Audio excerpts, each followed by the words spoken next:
I'm here talking today with Colleen Young, who has been a longtime MLA in Lloydminster, and she's given us great representation here. And now she's been tapped for a cabinet spot with the Sask Party government. So, Colleen, congratulations, and thanks very much for meeting with me today. Thank you. Glad to be here, Leanne. So, how exciting is it to get a cabinet spot after this length of time? And what are your priorities going forward?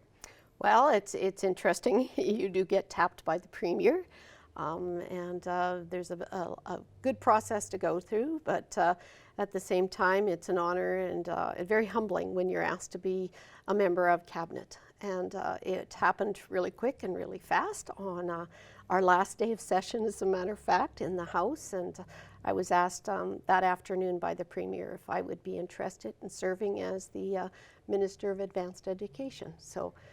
And here I am. Excellent. Now, he pointed to your long service and experience in the area of education. Can you fill us in a little bit about your background, which some in Lloydminster would be familiar with, but many outside of the area may not be? Yeah. Well, as you know, I did serve on the public school board here for 20 years as a trustee, 16 of those years as the board chair.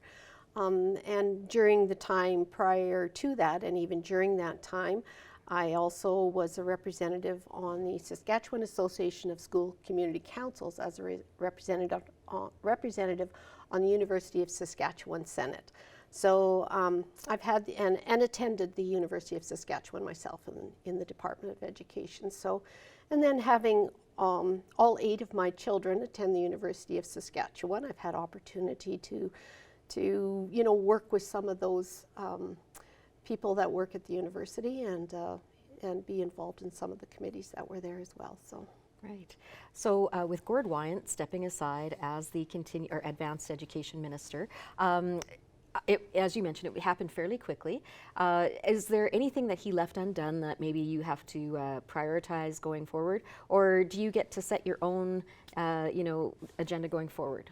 Well, I must say, Minister Wyatt, I thank him for the role he played, and he has set some things in place, some very good relationships and partnerships with our universities, our polytechnic, and our colleges across the province. So coming into this role, there were some things already in play, and I believe it was very important to continue serving where he was and come in at that same level and work with our colleges and our universities and polytechnic in order to continue to build those relationships, because they've been very good ones, especially in the last few years, working with the province on many of the priorities that we have moving forward.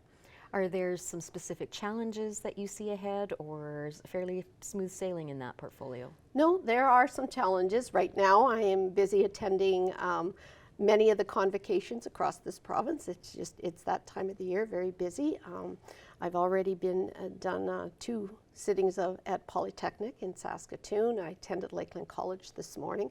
As I said, it's very important to be there, to recognize the students as they've gone through their dedication in studies, and then now moving out into our workforce. And of course, workforce is what's important to this province. We've built a very strong economy over the last few years coming out of COVID, and I think that's what's going to continue to help this province grow, to have the revenues that provide the services to the people that need it. But working with our universities and all the advanced education institutions, and with industries, because we have a lot of industries that are looking for a workforce as we go forward, and that's going to be one of the main priorities of this portfolio. So having the portfolio, what happens with your constituency seat? It's still there, and I am still here to advocate and serve my constituents, because that's one of my first priorities. I am still the MLA here, and that is something that I want to make sure that stays in place. I want people to come when they need help and find ways to serve them as best as I possibly can. So that is still my first priority. Okay, excellent. Well, thank you so much for your time today, Colleen. Is there anything that you'd like to say?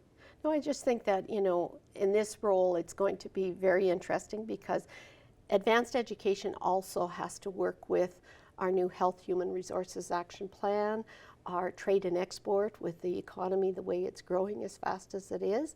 And so part of that, my portfolio is also Innovation Saskatchewan, which works with each of those different areas. Immigration is another one, immigration and career training, because all of these people are going to be our future workforce. And I think that's something that I'm very proud to be a part of, and looking forward to all the work that's ahead of me, but also, you know, we'll take it one step at a time. Absolutely.